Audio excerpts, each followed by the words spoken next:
Hello, in this video I want to show you how to take a screenshot when playing any Steam game. So in order to do this, first we'll need to locate what's the key for our screenshot, and usually it's F12, but let's find it in our Steam by clicking on the Steam icon in the top left corner of our screen, move to the settings, now find in-game tab, and there should be screenshot shortcut keys. And for me it's F12 as I mentioned, so now let's go to the game, press F12 to the screenshot. You might hear a sound if it's enabled for you, and you should see on the top in the bottom right corner that you've just made the screenshot. Now let's go back to the Steam.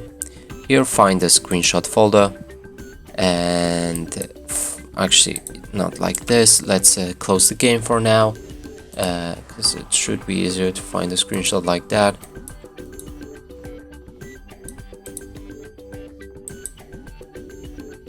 So we just closed our game and we made the screenshot. So now let's look to the right, scroll down a bit, and we should find the screenshots right here. Now let's click on the game or the screenshot, and you should see them like this. And that's it for this video. Hope you like it. Please consider subscribing to our channel, leave a like and a comment below.